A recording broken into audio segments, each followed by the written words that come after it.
J'adore commencer un nouveau jeu. Et dès les premières minutes de ce jeu, il y a des automatismes mécaniques qui surgissent instantanément. Comme me dire, ok, le joystick de gauche c'est pour la caméra, celui de droite c'est pour me diriger, le Y, le A, le X, le carré comme vous voulez, c'est pour interagir, frapper ou bien voir les disponibilités dont le développeur ou la développeuse m'a mis entre les mains. Outre les automatismes mécaniques, il y a ceux qui sont mentaux. Et en effet, en lançant un jeu, je me dis instantanément qu'est-ce que je dois faire ou bien qu'est-ce que je dois accomplir.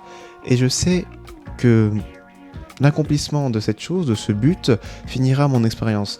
Comme si, malgré ce sentiment de liberté, je suis continuellement poussé dans une sorte de couloir qui m'amène instantanément à ce but, qui m'amène directement ou obligatoirement même à ce but, qui finira mon expérience de jeu vidéo. Voilà comment je voyais mes expériences de jeu vidéo, avant d'avoir joué à un jeu.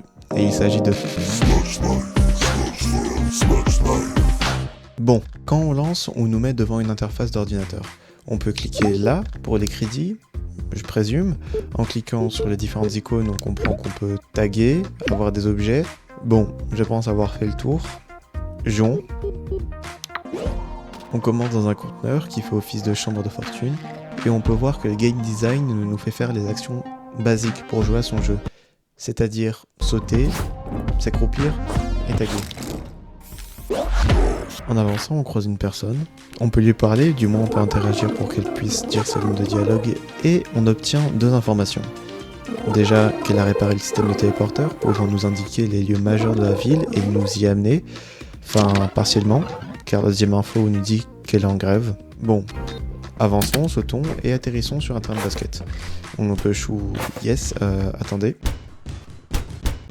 Bon, où l'on peut shooter et taper à discu avec ce gars et aux premières taggeuses qu'on croise. Ah si, c'est une sign, yes. Bon, avançons, canette, Siggy et pétons. Car oui, on peut péter. Visiblement, beaucoup de fois. Nous voilà dans des vestiaires, faisons-en le tour et nous voici devant un gars qui a visiblement une bonne raison d'être là. Laissons-le tranquille. Partons, buvons, taguons et photographions. Un chat. Et pétons. Après toutes ces péripéties, nous voici accueillis sur le deuxième point de téléportation par ce gars. Prenons une bavure, puis allons vers ce caissier. Vas-y. Bon, attends 2 minutes. Montons, prenons des Siggy et discutons avec le vieux. Nous comptons sa découverte.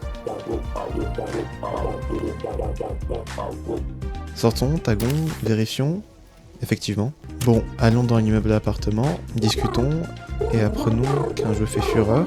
Regardons, buvons et visitons. L'immeuble est sur 3 étages, se séparant en pièces et chambres où on peut y découvrir des gens qui travaillent, d'autres qui essaient de travailler, d'autres qui profitent.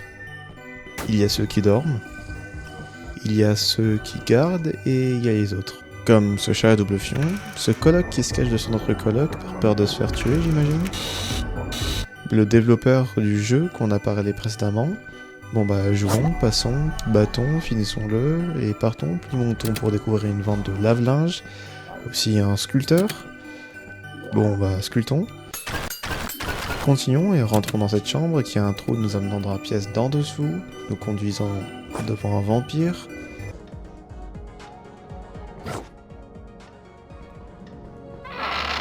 Bon bah partons et prenons une photo d'un gros bébé et on a fait le tour de cet immeuble. Bon, maintenant, prenons de la hauteur. Et découvrons ce chat doté de la parole. Bon, prenons encore plus de hauteur, cela va nous permettre de découvrir le deuxième point de téléportation. Montons, taguons, sautons et mourons. On se trouve dans la clinique, voyons combien ça nous coûte. Et ah ouais, la dette est déjà haute car ce n'est pas la première fois que j'y vais. Ça c'était la première fois. Bon, marchons, taguons et grimpons d'échelle, nous menant sur les lieux du 3e téléporteur où l'on retrouve une situation dont je n'ai pas les mots. Avançons, activons le téléporteur, évitons de prendre le mushroom et montons pour découvrir un chat propre. Très propre. Bon, prenons des Siggy, sortons, grimpons et nous voici sur le toit. Prenons le nouvel objet et planons pour se rendre dans une autre zone.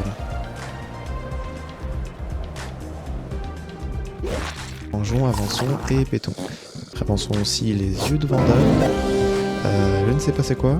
Rentrons, buvons et visitons les vestiaires. Parlons à ce gars. Pissons puis montons. On peut en déduire très vite avec les bruits et la secrétaire qui se cache qu'il y a une manif et aussi à notre réaction à cette info. Montons, sortons de là et voyons ce qui se passe dehors. On voit juste une tête qui a écrasé Siggy. Ouais. Bon, changeons d'endroit et allons à Kimiko 2. Kimiko 2, je sais pas comment prononcer, désolé. Où les chats ont la clope au bec, j'imagine, et où ce truc nous brûle très haut, et où les schémas nous font comprendre le pourquoi du comment. Maintenant, prenons de la hauteur. Planons, rentrons, écoutons ce qu'il a à nous dire, et croyons-le, et avançons. Planons, descendons, passons les lasers, et je suppose, activons la bombe.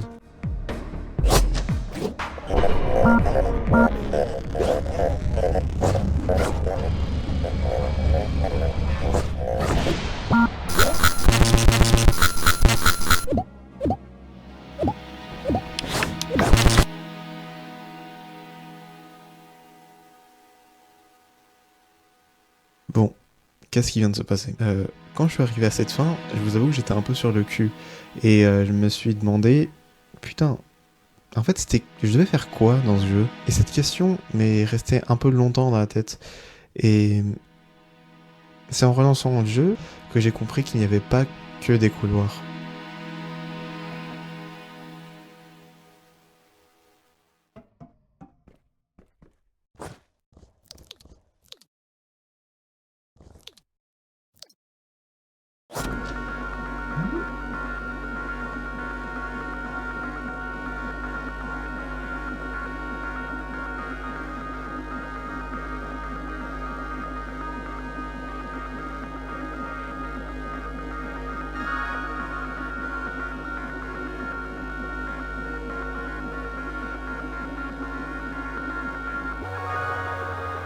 En fait, certains jeux sont conçus non pour flatter ton ego de joueur et te proposer nombre d'expériences pour qu'au final tu te dises « j'ai accompli le jeu, j'ai pu accomplir ce but ».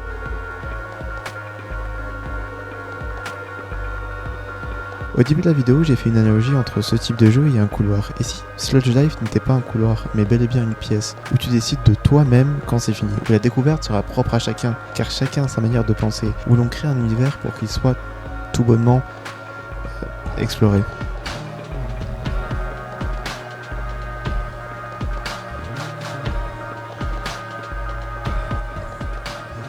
Voilà, c'est ça. Certains jeux ne proposent pas de but, mais d'explorer. Et ça, c'est un beau message. Explorer univers différents, vie, humain, livre, perspective, amour, tristesse, film, série. Explorer. C'est là une très belle façon de voir le monde, ses créations.